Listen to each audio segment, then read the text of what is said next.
Magandang araw. Ako po si Mike Lester Lialagan. Ito po ang aking daily devotions ngayong January 26. Why is peace more important than wealth?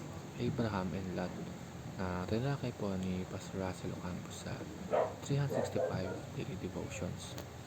Ang Bible verse ngayong araw ay galing sa Genesis chapter 13, verse 8 to 13. Sabi po ay, So Abraham said to Lot, Let's not have any quarreling between you and me, or between your herders and mine, for we are close relatives. Is not the whole land before you? Let's part company. If you go to the left, I go to the right. If you go to the right, I go to the left.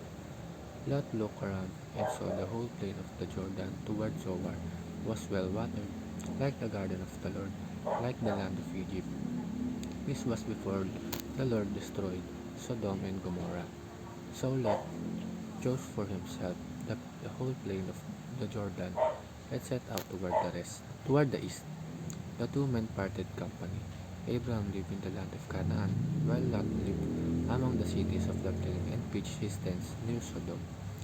Now the people of Sodom were wicked and were sinning greatly against the Lord.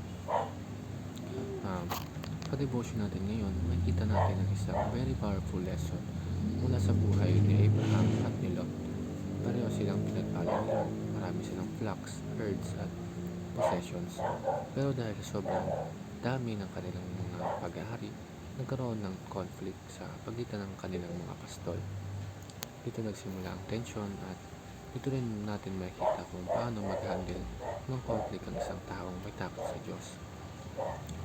At ang first teaching is, what looks good in the eyes is not always good. Sa kwento, pinili ni Lot ang lupain na mukhang mas maganda sa mata. The Bible says na ang Jordan Valley ay well-watered, parang garden of the Lord. Sa paningin ng tao, jackpot talaga. Maganda, fertile, at mukhang promising. Pero alam naman natin na ang lugar na iyon ay malapit sa Sodom, sa lugar na puno ng kasamaan. Minsan ganito rin tayo. We make decisions based on what looks good. Pera, opportunity, fame, comfort. Pero hindi lahat ng mukhang blessing ay talagang blessing. Hindi lahat ng maganda sa mata ay mabuti sa espiritu. Kaya mas mahalaga na bago tayo mag-decide, tinatanong natin si Lord, Lord, will His draw me closer to you our Father, away from you. At ang second, peace is more valuable than wealth. Grabe yung ginawa ng Abraham dito. Siya ang mas matanda, siya ang may karapatan pumili muna. Pero he chose peace over position. Instead of insisting on his rights, he chose humility. Sabi niya kay Lot, let's not quarrel. Mga kapatid, peace is priceless. Kahit gaano pa kalaki ang kita mo, kung wala kang peace sa pamilya, sa relasyon, sa puso, walang saysayang yaman. Abraham understood that peace preserves the relationships, and relationships matter more to God than riches.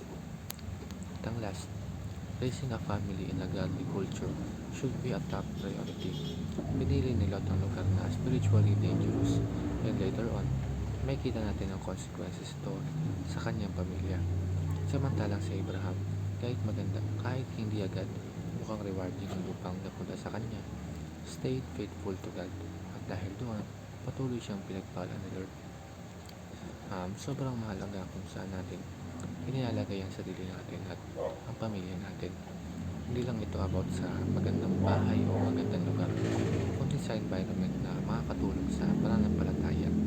Ang tanong, ang mga choices ba natin ay tumutulong para lumapit tayo at ang pamilya natin kay Lord? Sa devotion natin na yun, tinuturuan tayo ni Lord na ang tunay na yaman ay hindi nasusukat sa dami ng ari-arian, kundi sa kapayapaan ng puso, tamang relasyon at pagsunod sa Diyos. Tulad ni Abraham, naway matutunan natin na magtiwala kay Lord kahit hindi natin agad nakikita ang buong picture dahil siya ang may hawak ng future natin. Salamat po.